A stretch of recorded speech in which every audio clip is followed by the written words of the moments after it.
Deuxième conférence de cet après-midi avec donc la Z-Team qui vient nous parler de la création des homebrew rétro, de la création du jeu jusqu'à sa mise en cartouche. C'est à toi. Ok, bonjour à toutes et à tous.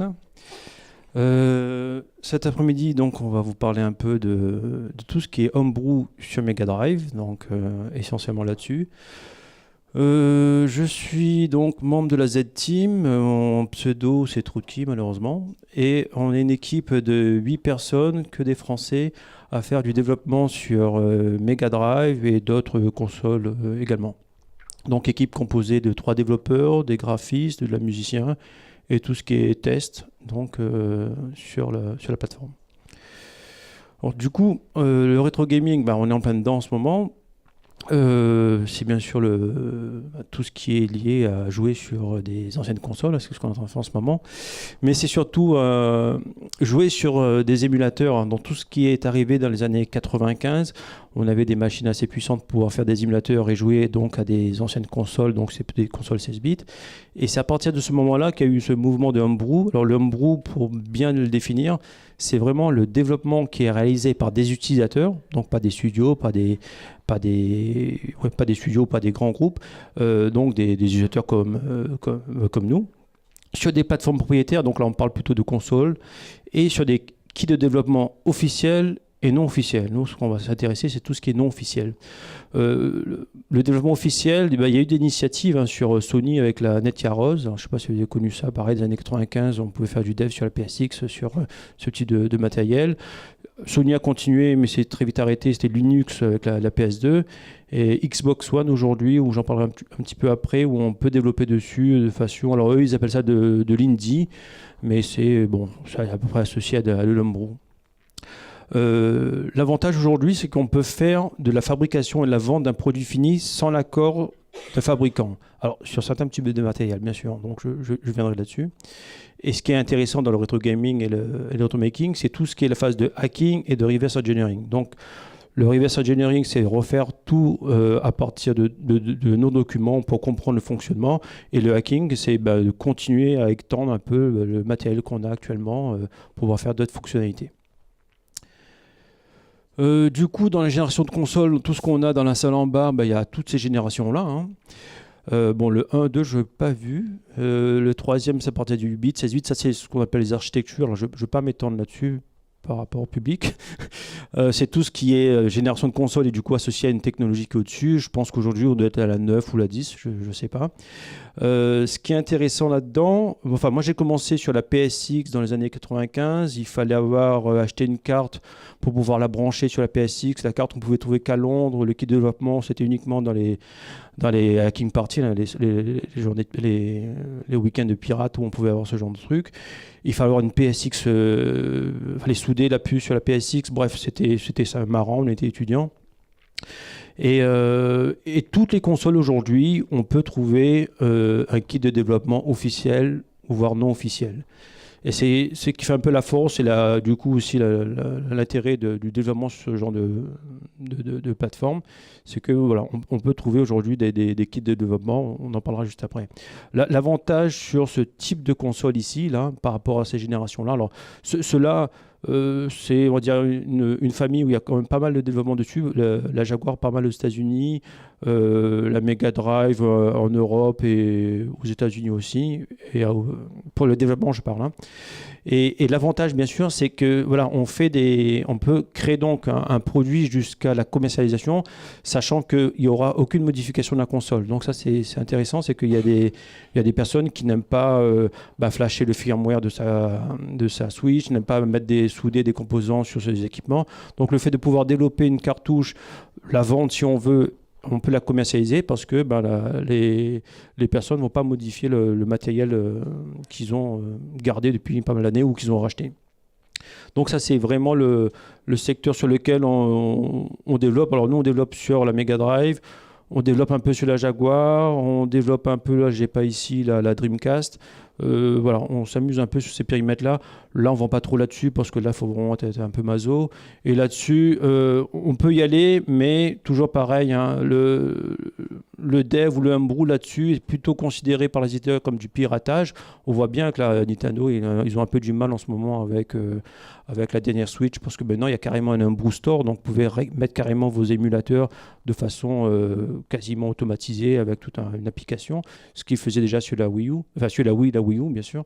Et du coup, développer un homebrew sur ce genre de plateforme-là, bon, on peut le faire, mais autant Sega, ils n'ont rien à cirer ce qu'on fait sur Mega Drive ou sur la Mega Drive ou sur la Dreamcast, parce que bon, Sega n'est plus constructeur.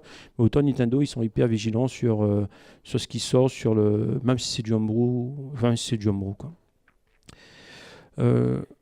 Slide d'après. Alors, c'est quoi un développement? Juste pour expliquer un peu un développement sur une machine standard. Alors, on appelle un dev kit officiel, c'est du hardware plus un SDK. Un SDK, c'est un software development kit. C'est-à-dire que vous avez ce type de matériel. Alors, c'est plutôt les studios à l'époque, hein, ou même aujourd'hui d'ailleurs encore. Vous achetez un matériel. Alors, vous achetez, c'est le constructeur qui vous fournit le matériel. Là, c'est une Mega Drive. Là, c'est une Mega Drive fait par Electronic Arts. Donc, c'est le kit de développement. Là, c'est une PSP, une PS3, une NES, une Wii U, là, ici, je crois, ouais, je pense. Et ça, c'est la Xbox. Donc, il n'y a pas d'émulateur. Vous travaillez avec votre élément de travail, un PC, un Mac, et vous allez pousser votre application sur ce matériel qui est ni plus ni moins qu'une console, avec quelques petites options, des switches, enfin, ce genre de choses qui permet de travailler sur certaines fonctionnalités. Et ce genre de matériel, par exemple, moi j'ai ces deux équipements-là ici, donc ici c'est une PSP. La PSP ici, ça sert juste d'écran et les boutons pour voir tout ce qui est les inputs. Et après, tout ce que vous allez mettre là-dessus, c'est le code que vous allez pousser sur votre kit de développement. Ça, c'est une PS3, ça doit faire 20 kg. Pas marrant ce truc là, mais vous mettez vous pouvez graver du coup vos binaires en fait et mettre dessus, mais vous pouvez surtout plugger par rapport à votre PC pour pouvoir développer et mettre les applications dessus. C'est à dire que quand vous travaillez sur ce genre de console, toute la phase de signature de votre binaire pour différencier quelque chose qui est dans le commerce et quelque chose qui est piraté, voilà, c'est tout ce genre de matériel sert à vérifier tous ces process de fabrication. Les outils de multimédia de l'époque, alors là je ramène plutôt par rapport aux consoles telles Mega Drive. Ici on voit, alors on voit peut-être pas très bien, comment Sega faisait pour dessiner, alors je crois que ça doit être un Golden Axe là. Donc vous voyez c'est du matériel de précision, parce que là on est quand même sur alors c'est pas des tablettes graphiques, ça c'est des pointeurs qui permettent de correspondre à travailler au pixel près sur un écran télé. Vous voyez les tonnes de disquettes qui sont ici. Donc là, on est devant Mega Drive. Mais je pense que c'est plutôt des lots d'arcade et après qui portaient sur Mega Drive. Et ici, vous avez un exemple de ce qu'il fallait là, dans les fameux PC que je parlais aujourd'hui. Mais à l'époque, c'était pas des PC. À l'époque, c'est une Silicon Graphics. Silicon Graphics, c'est dans les années fin 90-2000, c'est ce qui est le plus cher comme station de travail. Donc ça coûtait, maintenant, à l'époque, c'était entre 50 et 100 000 francs. Donc ça fait 15 000 euros à monter pour pouvoir développer un Mario. Là ça c'est un Super Mario Nintendo 64. Donc c'est du matériel qui coûtait très cher pour pouvoir ensuite développer sur le matériel que je vous ai montré juste au-dessus. Donc ça c'est les plateformes de développement. Et aujourd'hui, si on veut faire ce même modèle de matériel et de logiciel, se vend plus ou moins légalement. Ça dépend un peu, toujours par rapport au constructeur qui est en face, de gens de ce qu'on appelle un linker, c'est-à-dire que ce sont sous forme de cartouches, parce que là c'est juste une carte électronique, sur lesquelles vous pouvez juste mettre ce que vous développez ou tous les ROM que vous trouvez illégalement sur Internet. Vous branchez ça, donc là, le leader sur Mega Drive, c'est Kriz. Donc c'est un Ukrainien qui fait ça, des Everdrive. Vous avez différents modèles de cartouches. Ce que nous on utilise ici, il y a un port USB sur lequel vous allez pouvoir directement envoyer votre code sur la cartouche. Là, vous avez la Super Nintendo, la Neo Geo, la PSX, la Jaguar. Donc voilà, ça c'est à peu près tout ce qui est représentatif sur les consoles que je vous ai dit, 16-32 bits. Après, il y a de moins en moins parce qu'en fait, vous allez plugger directement soit sur le port USB de la console ou vous allez faire directement par carte SD. Donc vous avez votre kit matériel. Le dev kit maison, ben, c'est tout ce qu'on appelle le SDK que je vous ai dit avant. C'est des... Alors je rentre pas dans le... Enfin, vous m'arrêtez, c'est très compliqué, complexe. C'est des compilateurs cross-platform, c'est-à-dire que quand vous êtes sur un PC Intel et que vous voulez développer pour une Mega Drive qui est une architecture 68000, donc qui date d'il y a 30 ans, bah, il faut un compilateur qui va pouvoir compiler le code en étant sur notre plateforme. Donc ça s'appelle du cross-platform. Donc c'est tout ce qui est ce qu'on appelle une toolchain, ce sont des compilateurs, des librairies, un IDE, bah, c'est Visual Studio, CodeBlock, Notepad, ce que vous voulez, et les émulateurs, parce que vous pouvez utiliser votre émulateur pour ne pas avoir tout le temps envoyé votre code sur votre binaire sur votre console. Donc vous avez des émulateurs qui vont émuler, donc ça c'est ce qui existe aujourd'hui, qui va émuler votre console. Donc dans le cas de Mega Drive, c'est K-Fusion, Gens. Donc c'est des émulateurs qui sont assez proches du hardware pour pouvoir vraiment émuler tous les appels que font votre code sur le matériel. Ce que vous faites quand vous développez sur ce genre de console, vous faites un fichier binaire. Voilà, on va sur Internet, on appelle ça des ROM, mais c'est un fichier binaire. Donc c'est juste un fichier dans lequel il y a tout dedans. Et c'est ça qui va être exécuté sur les cartouches ou les émetteurs ou les linkers. Et pour finaliser, donc vous avez fait vos développements. Pour finaliser, on appelle un flash kit, ce genre de petit matériel là, ici, qui va vous permettre donc de mettre ça c'est juste une carte sur laquelle vous allez mettre votre application. Ça, vous branchez dessus, vous flashez, donc vous envoyez votre programme, et du coup, votre application, votre jeu est terminé, quoi. C'est en live, hein. Donc voilà à quoi on ressemble un peu tout le principe et toute la chaîne entre développer ce que j'ai besoin pour pouvoir mettre en place tout mon jeu, quoi. Et tout ça, bien sûr, vous pouvez trouver... Alors, tout ça, c'est légal maintenant. C'est pour ça que je parle de Mega Drive, des consoles qui sont un peu vieilles, et on n'a pas des problèmes des constructeurs ou éditeurs. C'est que vous allez sur des sites où vous trouvez facilement ce genre de... Alors, ça, c'est des produits ukrainiens, mais je prends ce produit parce que c'est leader, mais après, vous pouvez trouver d'autres fabricants qui font ce genre de produits, quoi. Aujourd'hui, ce qui est intéressant aussi, c'est pour ne pas se retrouver sur les outils multimédia d'il y a 20 ans ou 30 ans, vous avez des outils gratuits, je précise bien le gratuit ici, qui vont vous permettre soit de faire des dessins en 16 couleurs ou 32 couleurs, avec tout ce qui est animation, tout ce qui est musique sur toutes ces plateformes-là, donc c'est des chipsets particuliers, tout ce qui est, si vous voulez faire des maps, tout ce qui est graphique, là c'est des outils. Après, vous avez des outils qui sont un peu payants, que vous trouvez sur certains sites comme Itch.io, ce genre de choses, mais qui font des trucs assez sympas, comment convertir une image, là, il y a une animation, on n'a pas d'animation, comment faire passer d'une image de 256 couleurs à 16 couleurs, c'est pas facile, mais donc il y a des personnes qui font ce genre c'est allumé, ouais, qui font ce genre d'outils. Donc aujourd'hui, on va dire que tout est gratuit pour développer. Et pour faire ces kits de développement, donc ce qu'on appelle des Open Free Development Kits, ce sont des kits qui sont gratuits, et les Français sont très bons là-dessus. Bon, je ne sais pas pourquoi, mais en tout cas, tout ce qui est kit de développement, donc là, dans le cas de la Mega Drive, c'est Stéphane, je ne sais plus son nom de famille, qui le fait. Là, c'est Arkelmol, là, c'est un autre Français. Le kit de Neo Geo, c'est quelqu'un qui est sur Sophia, je ne me rappelle plus de son nom, qui fait ça. Là, c'est pour la Wii. Et là, c'est carrément un moteur 3D qui est compatible sur toutes les consoles, donc de la PSX jusqu'à la Wii. Donc c'est un Marseillais qui fait ce genre de choses. Et je peux dire on est quasiment les leaders dans ce domaine-là pour faire des kits de développement gratuits et après qui se propagent un peu partout sur la planète, quoi. Il y a des Brésiliens aussi qui sont pas mal aussi dans ce cas-là. Donc Titan qui est là, c'est carrément une suite logicielle. Là, c'est du code pur. Là, c'est carrément un IDE plus qui se colle après un SDK. Pour pouvoir faire carrément des jeux pour la Dreamcast. Mais on va dire que pour la Dreamcast et la Nintendo, enfin quasiment pour tous là, c'est le même principe, hein, c'est vous achetez une carte, vous codez avec votre application et ensuite vous pouvez le déployer, enfin le pousser sur votre machine. Aujourd'hui, dans le cadre de la Mega Drive, il y a entre 1 et 2 jeux qui sortent par an officiellement. Ici, c'est les Français. Donc, Studio VTA dans sa suite Papy Commando. Là, c'est Orion. C'est Escape 2042, ça c'est assez récent. Alors dans ce marché-là, ouais, il y a les Français, les Anglais pas mal, là un peu d'Espagnol et d'avoir des Uruguayens, je les ai pas mis. Mais voilà, on va dire que ce sont vraiment la communauté qui sort des produits du coup commerciaux, parce que là, on passe carrément par un éditeur qui est au Canada, je crois, pour pouvoir faire son produit et être déployé un peu partout. Je ne sais plus le nombre, je ne sais plus si c'est 20 000 ou 30 000 unités vendues. Pour ce type de produit-là.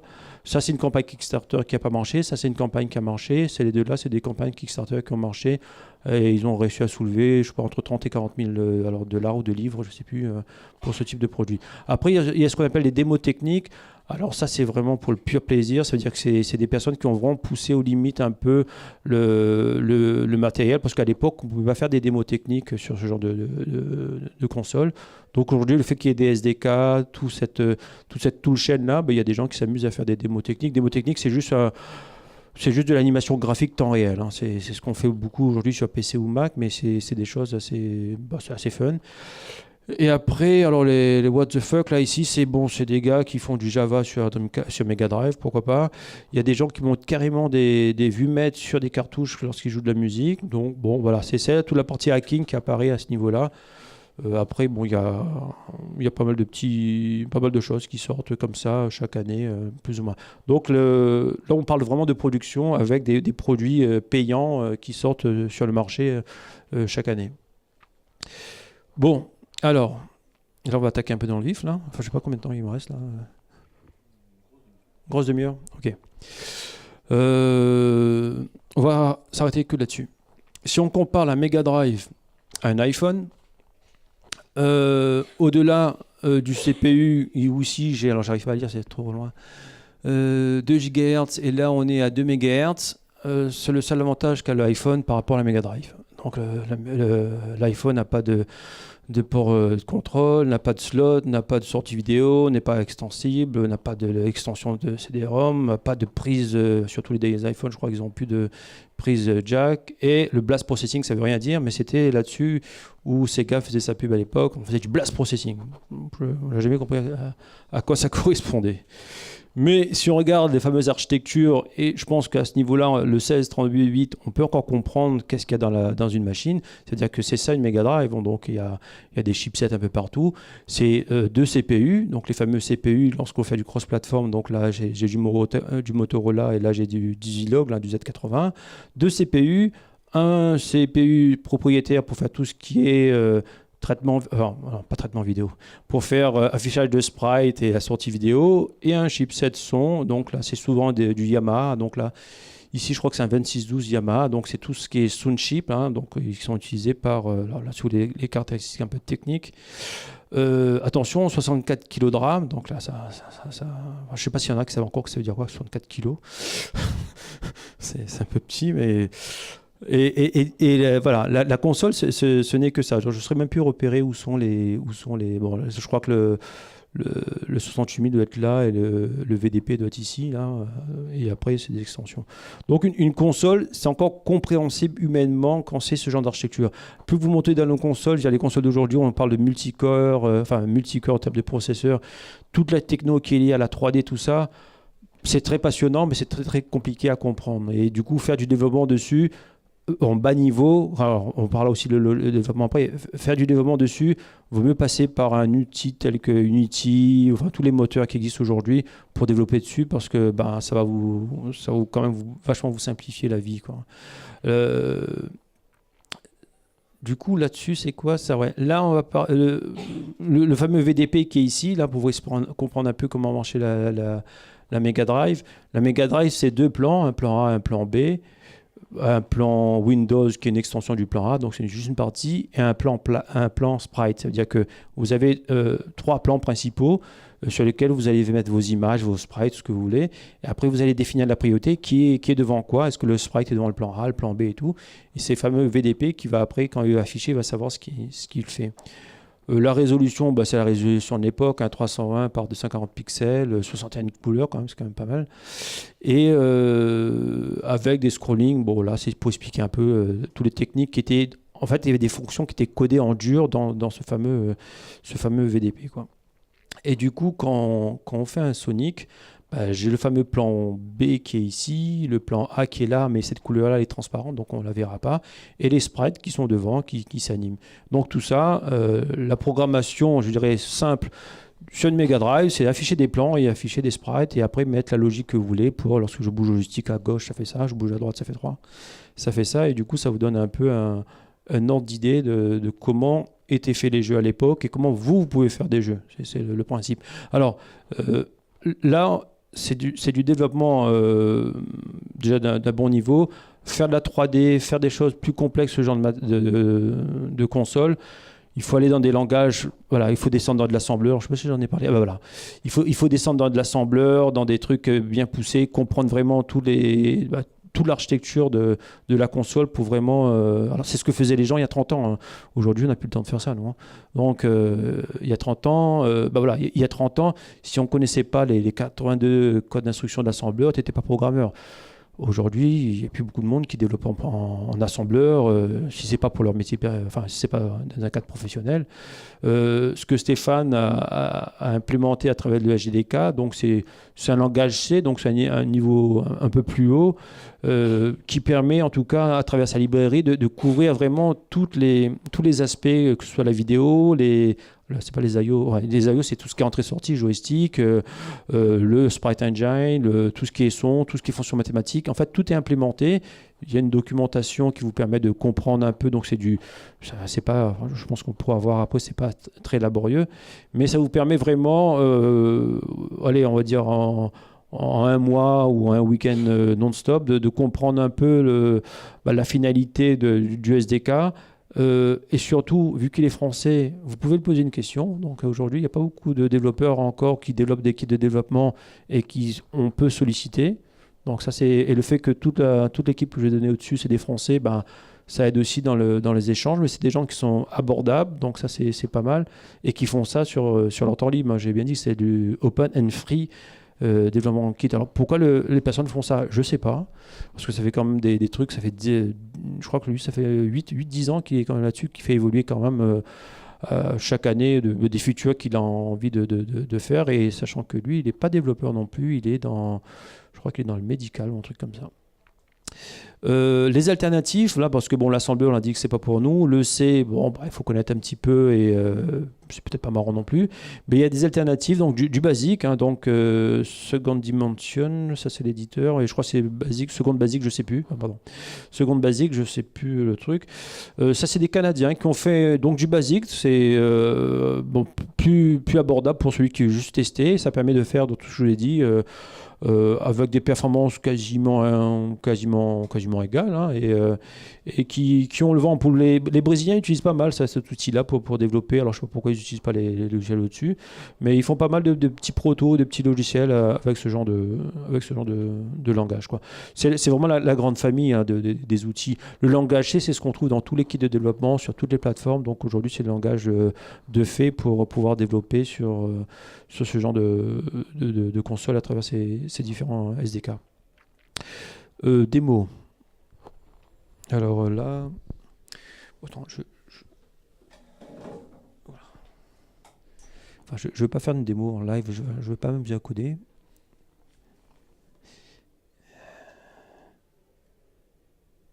Là, c'est juste pour vous sensibiliser un peu. Voilà, la structure, on voit l'écran là, ouais. La structure, le out, c'est tout ce que vous générez. Les restes, ce sont les ressources, donc ce que je disais tout à l'heure. Les sprites, dans un cas de Sonic, vous avez, on voit là, ouais, un sprite sheet, ça veut dire en gros, là, vous avez toutes les animations qui seront liées à l'animation de Sonic. Donc là, c'est le statut stop, idle, run, super fast. D'autres freins, ça j'imagine. Là, je regarde en haut. Là, ceux qui connaissent Sonic connaissent tous les coups. Et donc, en fait, dans la phase de développement, soit vous dessinez, soit vous récupérez ce genre de ressources. Là, ça doit être l'ennemi qui est tout par là. Ouais, donc c'est à peu près la même chose. Donc, ce sont des sprites que vous utilisez. Vous utilisez après ce que je disais sur les plans. Voilà, là, le plan B. Il est là, donc alors voilà, ça c'est le plan B. Voilà, ça c'est un autre plan. Et après, juste montrer le code, parce que vous êtes venu quand même pour du code. Juste pour donner un ordre d'idée, c'est surtout ça. Hein. Donc là, c'est un programme. Il lance quelque chose là. Ouais, le bloc-notes.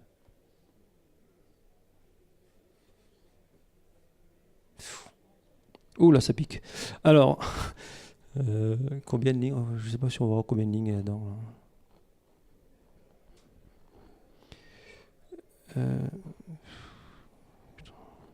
C'est où les touches là-dessus?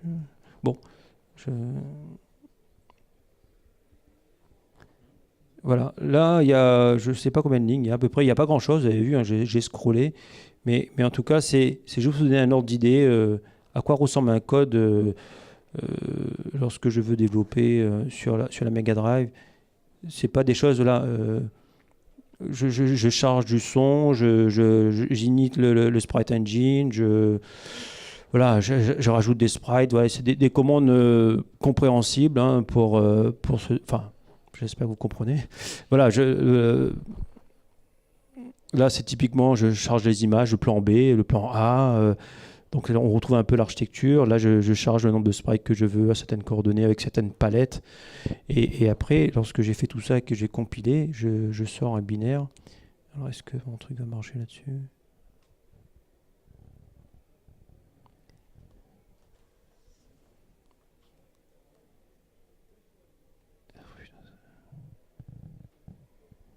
Oula.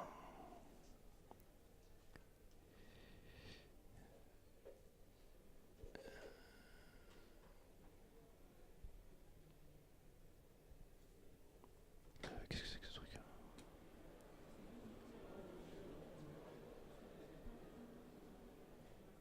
Donc ça c'est le fameux binaire que vous générez, la ROM là en question. Non, bah, le son il est ici. Donc voyez, bon, là c'est juste pour vous donner un ordre d'idée à quoi ça ressemble et ce que vous pouvez faire en une après-midi. Donc ça, après ce fameux ROM, vous mettez sur la cartouche qui doit être par là et vous pouvez brancher directement sur votre console pour pouvoir jouer. Donc il n'y a pas besoin de...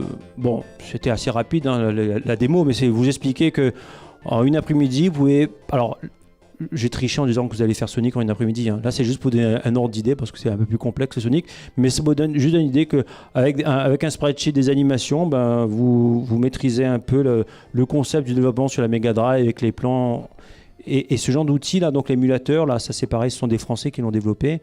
Lorsque j'ai le mode debug, là, les layers.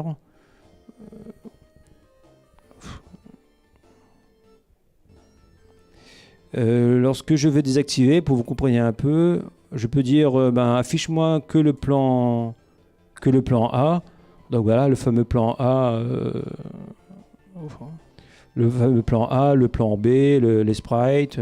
Donc vous avez des petits outils comme ça qui vont vous aider à développer, à comprendre ce que vous faites sur la console, quoi.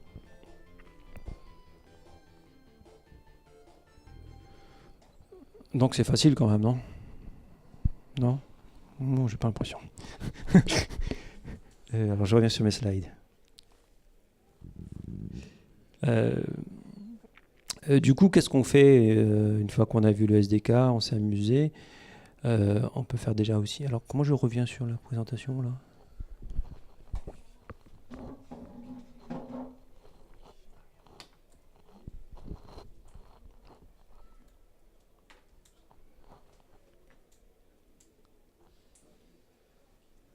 Voilà. Alors les avantages et inconvénients de tout ça, c'est que le matériel, vous l'avez déjà à la maison. Le parc existant, parce qu'on peut se poser la question, pourquoi faire des jeux sur Mega Drive, sachant que c'est une console qui a c'est les 30 ans là, à la fin du mois. C'est qu'il y a encore un parc existant, quoi. Les Brésiliens, ils fabriquent encore des Mega Drive aujourd'hui.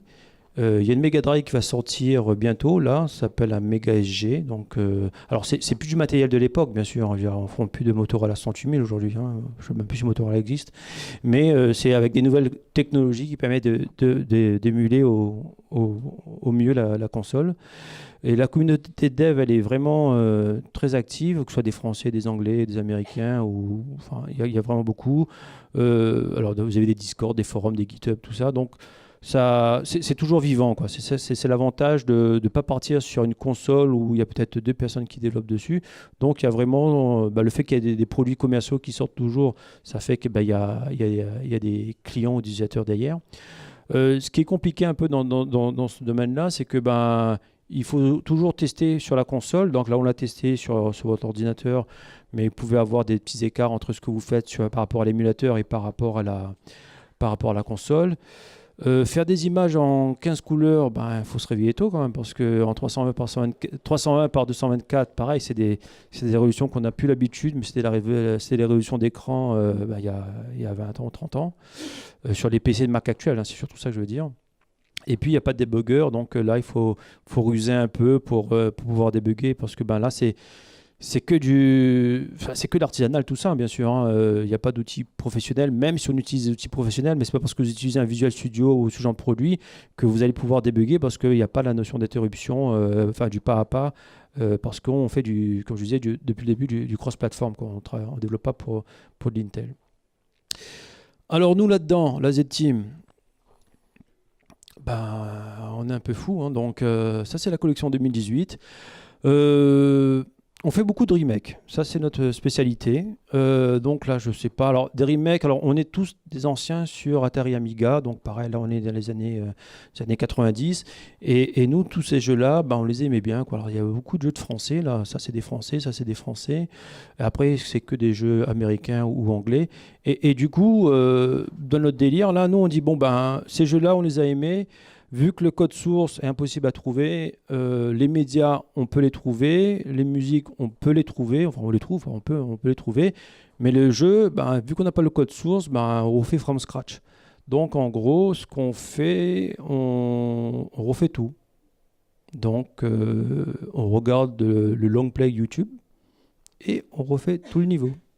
Pour voir où sont les ennemis, pour voir ce genre de truc. Alors, c'est pas la précision, c'est pas un portage 1 pour 1, mais ça veut dire que quand vous jouez dans Ivan, après les jeux, c'est pas compliqué, un IK+, c'est un jeu de combat, donc là, on va pas faire à part poser le décor et les sprites, il n'y a pas de choses compliquées. Mais un Ivanhoe, on refait toute la séquence pour voir où sont les ennemis, pour pouvoir les réimplémenter dans les applications. Le premier jeu qu'on a fini en début d'année, c'était Return to Genesis. Alors c'est pas mal parce que c'est Genesis, c'est le nom de la console en anglais. Et c'est surtout parce que c'est un jeu que j'ai acheté il y a 30 ans. Et du coup, on s'est amusé là-dessus pour pouvoir le développer. Ce qu'il faut garder à l'esprit, c'est que tous ces jeux-là, vu que nous, on les développe et c'est des outils et c'est des produits. Alors alors là-dessus, qu'est-ce qui est encore vivant là-dedans là Alors quand je dis vivant, ce sont les personnes qui l'ont fait. Parce que aujourd'hui, il y a beaucoup de ces produits-là. Par exemple, là, c'est Océan France. Océan France, par exemple, pour ceux qui le savent ou pas, ils étaient à Zac-de-la-Mousquette, à Châteauneuf-de-Grasse, dans les années 90. Si vous lisez encore un tilt, vous voyez l'adresse dessus, Châteauneuf-de-Grasse, Océan France. Donc ça, c'est des produits. Alors c'est l'adresse postale ou fiscale, enfin je ne sais pas. Mais je veux dire que quand vous regardez les pubs de l'époque, ces boîtes-là, ils étaient dans la région. Pareil pour US Gold. Donc nous, ce qu'on fait, c'est que vu qu'on a... Alors il y a des produits, on a pu contacter les personnes, donc c'est pour ça que je dis qu'ils sont encore vivants. On a pu les contacter, on leur a demandé, est-ce qu'on peut faire le portage de ce genre de produit ? Et les personnes, ils sont toujours étonnés de dire pourquoi il y a des illuminés qui viennent reprendre nos produits 30 ans après. Je veux dire, quel est l'intérêt ? Et du coup, on a quand même l'aval de ces producteurs de ce genre de produits qui disent allez-y, à des conditions. Alors les conditions pour ces deux-là, vu que c'est Océan France, qui est une filiale d'Océan Angleterre, ils nous disent vous faites le jeu, mais vous ne mettez pas, là, ce jeu-là par exemple, s'appelait Océan Beach Volley, vous ne mettez pas Océan, toujours pour des problèmes de droit. Parce que les ayants droit de ces produits aujourd'hui, en fait, ça est en train de se faire racheter par tous les Américains. Les Américains sont en train d'acheter tous les produits des années 90 sur tout ce genre de patrimoine. Je dis ce que j'appelle du patrimoine parce que ce sont des sociétés qui n'existent plus ou dont les ayants droit, c'est hyper compliqué à retrouver. Donc, ils rachètent aujourd'hui, sont en train de faire une razzia sur Infogrames, Océan France, tous les éditeurs français, en fait.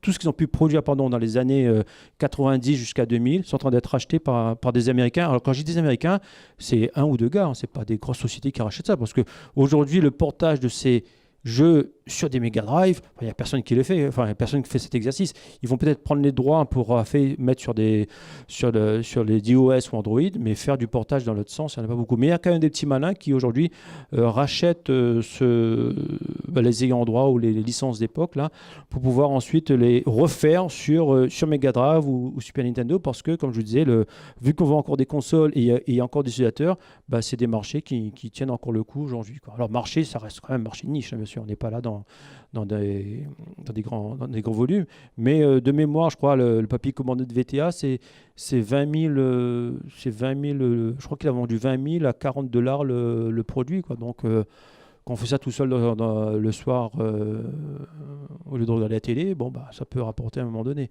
Mais en tout cas, ce que je veux dire, c'est que nous, au niveau de la Z-Team, la philosophie, c'est, vu qu'on s'amuse à refaire le jeu from scratch, le but, c'est pas de revendre. C'est qu'en fait, tout ce qu'on fait là, vous pouvez aller sur notre site et tout récupérer. Et voire même récupérer le code source si vous voulez, vous n'avez rien à faire le samedi après-midi. Donc, c'est vraiment ça le principe, c'est qu'on vient de lancer cette semaine notre campagne de Patreon pour dire en gros que vous payez 1 ou $15, le produit à la fin il est toujours gratuit. On n'est pas propriétaire de ce qu'on fait, même si on demande les droits, mais vous avez la possibilité par la suite de récupérer. Alors, du coup, c'est sur mon. Il y a Internet là-dessus, non? Ouais. Ah non, mais c'est pas la peine. En tout cas, vous avez la possibilité de récupérer les jaquettes, enfin tout ce que vous voyez d'ailleurs ici. Ça, c'est un exemple de fabrication. Tiens. Tout ce qu'on fabrique, nous, on met directement sur Internet avec le code source, les médias. Donc, vous pouvez faire votre jaquette, la cartouche là, qui est par là, vous l'achetez, vous imprimez. Et du coup, nous, on vient juste de lancer cette semaine la campagne de Patreon. Là. Donc, c'est le modèle qui nous intéresse parce que aujourd'hui, on est 8, on est sur différents faisceaux horaires, donc on n'est que des Français, mais on essaie de faire quelque chose en commun, ce qui est même pas évident. Mais du coup, le fait de faire une campagne Patreon versus une campagne Kickstarter, de dire je fais un jeu original, je mets en mode bocal pendant 6 mois et à la fin des 6 mois, il n'y a rien qui sort parce que tout le monde s'est énervé. Enfin, nous, on dit, on prend notre temps, on fait ce qu'on a à faire, on peut ne pas finir ce qu'on a à faire, mais les gens qui nous supportent la philosophie qu'on essaye de mettre en place. C'est surtout ça, c'est que l'objectif, c'est vraiment si vous reprenez le code, vous pouvez comprendre comment les gens ont fait des jeux il y a 30 ans. Vous pouvez jouer sur votre console. Alors, quand je parle de console, vous pouvez jouer sur une Mega Drive, mais vous pouvez jouer aussi sur votre RetroPie. Là, j'ai été contacté récemment par une personne qui est en train de mettre tous les firmware homebrew pour que les gens qui ont des RetroPie puissent récupérer automatiquement. Alors, je ne connais pas les RetroPie, mais en tout cas, ils peuvent récupérer automatiquement tous les ROM qui sont homebrew. Donc, aujourd'hui, je sais que les ROM qu'on fait sont déjà disponibles sur les distribs RetroPie. Donc voilà, ça c'est notre campagne qui vient juste de commencer cette semaine, que vous payez $1 ou $15 ou même 0 d'ailleurs. Hein. C'est le principe, c'est que ça... Le produit SORDEA, bien sûr, plus vous payez, plus que vous rentrez dans le Hall of Fame, hein, donc avoir son nom sur un manuel quand même aujourd'hui, papier, hein, ça en jette, hein, je veux dire, sachant que on suit tout ce qu'on fait, donc ça veut dire que nos sites web, il y a tous les traceurs, Google, tout ça, on sait un peu qui télécharge, tout ça et tout, donc ça part quand même du Brésil jusqu'aux Philippines aujourd'hui, hein. Donc dites-vous bien que si votre nom est sur un PDF un jour, c'est pas mal, hein. Donc je ne dis pas à tout le monde d'aller sur le $15 bien sûr, mais en tout cas, vous allez participer au processus de création. En fait, c'est ça l'avantage. C'est que soit on est tout seul dans notre coin, les 8 là, à faire ce qu'on veut, et le problème, c'est qu'on ne tombera jamais d'accord sur un principe. Donc là, par exemple, dans le cas d'IK+, alors je ne sais pas si vous connaissez IK+, International Karate+, c'était un grand hit dans les années 90 sur Atari, Amiga, CPC. C'est un jeu de combat. Donc c'est pour ça que je dis qu'un jeu de combat comme ça, le compliqué, c'est pas réellement les animations. Si, c'est un peu les animations, mais ça après, c'est tout ce qui est interaction entre les sprites. Donc là, la jaquette, tout ça, vous pouvez récupérer. Je dis même la démo, elle est là. Mais là, on est sur une question quand même existentielle. C'est-à-dire, on a rajouté 4 personnages parce que dans le jeu original, il y en a 3. On a rajouté un 4e et tout d'un coup, on a dit, on va mettre un 5e. Et ce 5e, c'est Bruce Lee. Et là, on s'est dit, mais qu'est-ce qu'on fait avec ce Bruce Lee? Et là, on a dit avis à nos Patreons, enfin à nos mécènes, sur quoi vous voulez qu'on implémente Boostly. Donc c'est dans ce processus-là qu'on va impliquer les gens pour dire, bah, on est là-dessus, est-ce que vous voulez qu'on intègre cette personne-là? Oui, non. Et du coup, vous allez entrer dans le process, vous allez récupérer les binaires à ces différentes phases, pré-alpha, alpha, bêta. Vous allez avoir remonté vos feedbacks. Et du coup, vous allez voir le produit qui sort au fil des mois pour pouvoir comprendre un peu comment ça se réalise, ce genre de produit, quoi. Et du coup, parce que vu qu'on parle d'argent, c'est important. Lorsqu'on gagne 15 $, chez Patreon, il y a $1 qui va chez Patreon pour les taxes. On ne voit pas les chiffres là d'ailleurs. Il y a $5 qui va pour l'équipe. Et les $5 est tout de suite consommé suivant les pays. Nous, ici, on est dans le 0,6. C'est du pastis, bien sûr. Hein. On peut boire de la bière si on veut. Et du café aussi. Moi, je suis plutôt pastis. Donc, $5 dans le pastis, $5 dans les frais. Alors, les frais, c'est les sites web, c'est les fabrications de goodies. Ah, on fait la passe. Donc, le sticker que vous allez mettre sur votre PC au bureau pour lundi ou dans la voiture, faites ce que vous en voulez. Donc, c'est plutôt dans le choix, fabrication de goodies. Il y a des proto-hardware qui sont en cours, mais là, je ne peux pas en parler parce que c'est top secret. Et c'est surtout, donc c'est alors 1, 5, 5 et les 4 ici, les $4 qui sont là, en fait, nous, on va refinancer les outils qui sont soi-disant gratuits. Parce qu'en fait, les outils ne sont jamais gratuits parce que quelqu'un qui code tous les soirs son application TILED qui est gratuite, donc c'est le fameux outil qui fait des maps, là, ok, le mec, il s'amuse tous les soirs à coder, mais s'il ne voit pas qu'il y a des supports, alors financiers soit, mais nous, tous les mois, on donne $1 à cette personne-là parce que son outil, on l'utilise, même si après, on fait encore des outils gratuits. Donc, toute la chaîne, elle est gratuite. Ça permet de ne pas payer aujourd'hui le café ou le pastis, mais en tout cas, lorsqu'on a des sponsors ou des mécènes ou des patrons, donc en anglais, ça nous permet, nous, donc je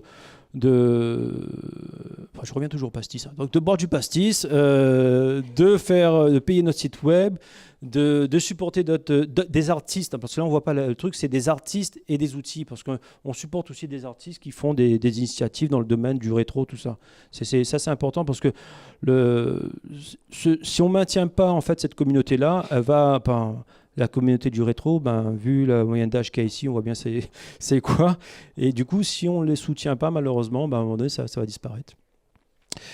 Du coup, je n'étais pas censé vous diffuser ces slides, parce que normalement, les exclusivités, on la réserve à la Retro Gaming Convention de la semaine prochaine.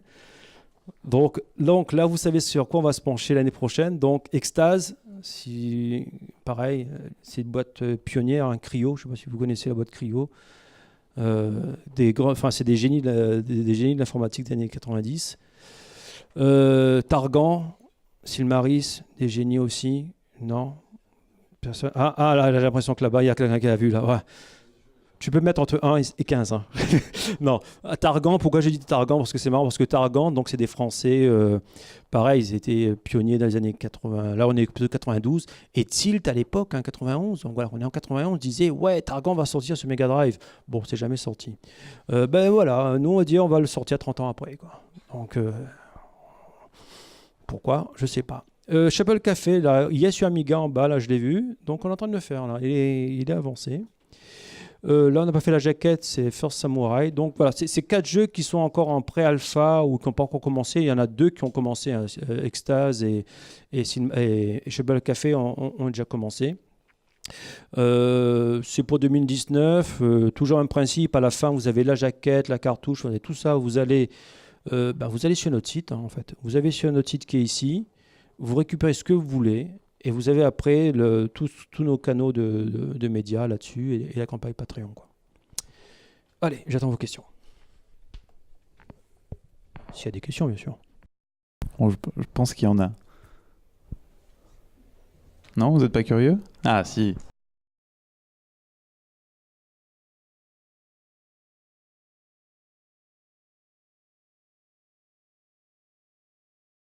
Je voulais savoir si vous alliez faire un jeu complètement original de vos propres histoires, vos propres gameplay. Pour faire ça, il faut vraiment maîtriser. Pourquoi on fait des remakes aujourd'hui? Parce qu'un remake, c'est-à-dire qu'on sait faire un remake, c'est-à-dire qu'on sait déjà la cible. Donc on sait vers quoi on tend et on sait si on est capable de faire ou pas. Le problème aujourd'hui dans tout ce qui est homebrew ou homebrew, c'est qu'il y a beaucoup de gens qui disent ouais, je vais faire un super jeu, sauf qu'ils connaissent pas la console, ils connaissent pas les limites, et du coup ils vont commencer et au bout de 2 mois ils s'arrêtent parce que ce qu'ils ont imaginé, ça passe pas. Donc le fait de faire des rétros aujourd'hui, c'est-à-dire que, comme je dis, revoir toute la vidéo du jeu sur YouTube et refaire la même chose, on comprend un peu, on sait ce qu'on sait faire. Peut-être un jour on le fera, mais pour faire ça et pour en parler à ceux qui ont déjà fait des campagnes Kickstarter, c'est très éprouvant. Parce qu'un projet, ça dure entre 7 et 8 mois lorsqu'on fait une campagne Kickstarter. Et des fois, au bout de 8 mois, le résultat n'est pas à la hauteur. Et surtout, moi je connais des gens qui ont fait plutôt sur Dreamcast, on en prend vraiment plein quoi. C'est parce que les gens... là, l'avantage d'une campagne Patreon, c'est qu'une pré-alpha, vous allez la recevoir, elle est moche, mais vous voyez vraiment le processus de création. Vous voyez vraiment les problématiques qu'on aborde et tout ce qu'on peut sacrifier ou pas. Les gens, quand ils font une campagne Kickstarter, ce qu'ils ont vu d'une espèce de vidéo au début qui ne ressemble même pas à la vidéo cible parce que c'est une vidéo qui n'a pas été faite sur la console cible, les gens qui voient le résultat à la fin, ça part de tous les sens. Mais peut-être un jour, on pourra se lancer dans ce domaine-là avec... mais voilà, qu'on aura les reins assez solides, quoi. Est-ce qu'il y a une autre plateforme de prévu Alors... On est un collectif, on n'est pas une équipe. Un collectif, ça veut dire que c'est des gens qui ont un centre commun, mais dans l'équipe, il y en a qui développent sur Dreamcast, il y en a qui développent sur Atari Lynx. Alors là, je ne sais pas pourquoi, mais bon, il y en a qui partent là-dessus. Et après, c'est toujours pareil, c'est plus on monte dans les... Enfin, c'est pour ça que tout à l'heure, je disais les consoles, une NES ou une Master System, là, il faut être maso quand même. Je veux dire, déjà, on a moins de couleurs, c'est encore plus compliqué, il y a moins de RAM. Je veux dire, là, c'est vraiment la grande passion. C'est les personnes qui ont cette console qui ont vraiment joué là-dessus. Moi, je n'avais pas de Mega Drive quand elle est sortie. Hein. J'ai commencé à partir de la PSX, pas avant. Là, l'avantage et l'intérêt là-dedans, c'est que on code et à la fin, on a la cartouche au boîtier et c'est vous qui réalisez. Vous n'êtes pas obligé de passer par un éditeur. Tout ce que j'ai dit là au début, le matériel, tout ça, vous allez sur Internet, vous trouvez tout ce qu'il faut, vous faites vous-même votre produit et vous ne dépendez pas d'un éditeur qui va dire « Ah non, j'aime pas la jaquette », il ne va pas dépendre d'un développeur qui va dire « Moi, je ne veux pas implémenter ça ». Vous faites tout, vous ou avec une équipe, de tout le produit du début jusqu'à la fin, quoi.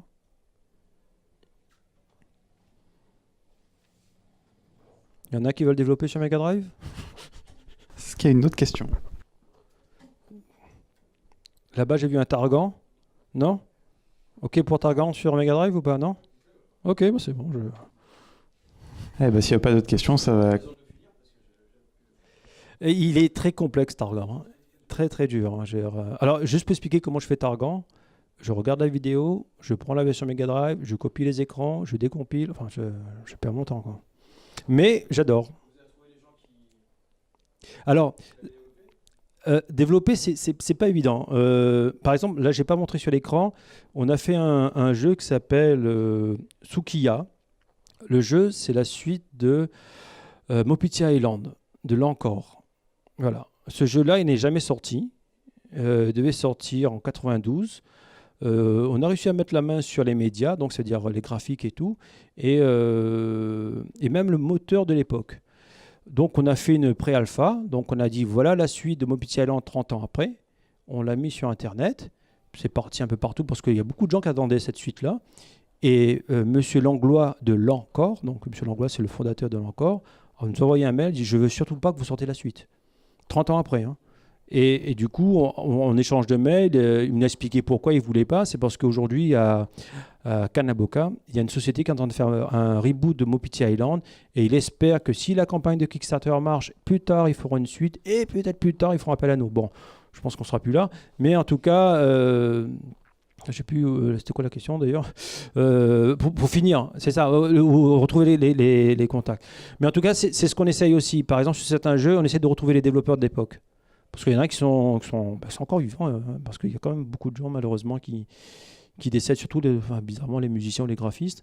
Mais voilà, moi la semaine prochaine, là, je vais rencontrer le développeur qui a travaillé sur Atlantis de Cryo, parce qu'on a peut-être un projet en commun sur une création purement, du coup, une création pure, quoi, parce que c'est celui qui a, enfin c'est le développeur, c'est le graphiste d'Atlantis, à toute la suite d'Atlantis de Cryo, quoi. Mais en tout cas, ouais, ce qu'on cherche aussi, c'est ça, c'est essayer de retrouver un peu cette magie de l'époque. Là, on est dans les années 90. On était la France on va dire numéro 3 dans le domaine du jeu vidéo.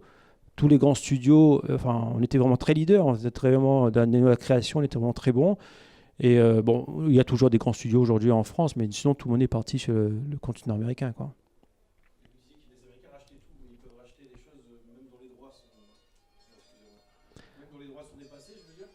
Les Américains ont de l'argent.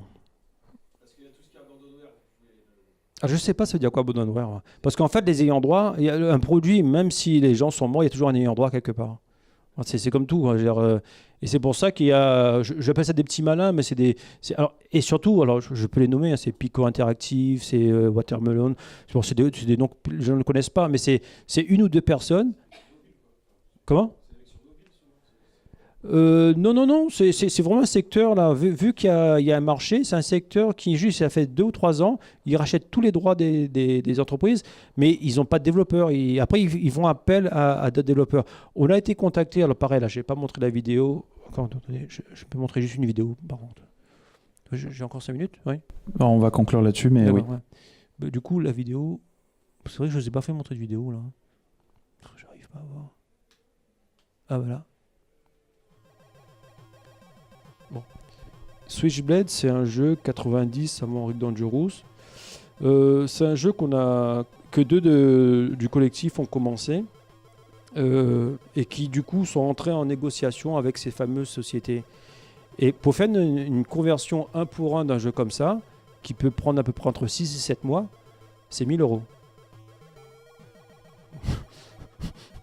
Donc voilà, 1 000 €, vous passez tous vos soirées, tous vos week-ends à faire un truc comme ça.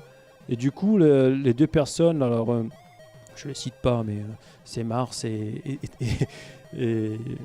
Priscille, et ils ont fait quasiment tout le jeu, ils ont tout implémenté.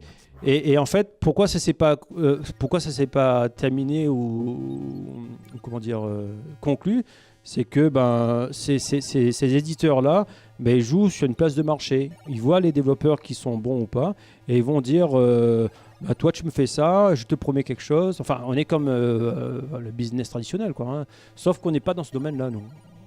Nous, on est vraiment, le jeu existait il y a 30 ans, ça devrait être du domaine public. C'est ce que tu disais, mais c'est pas le cas.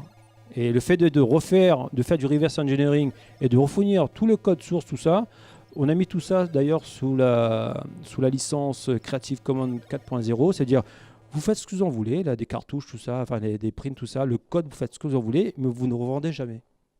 C'est surtout ça la philosophie qu'on met derrière. C'est vous ne revendez jamais ce qu'on fait, parce que là, on met ça sous licence Creative 4. On va terminer là-dessus du coup. Merci à Troutki d'être venu nous faire cette belle présentation. Et puis merci à tous les membres de la Z-Team.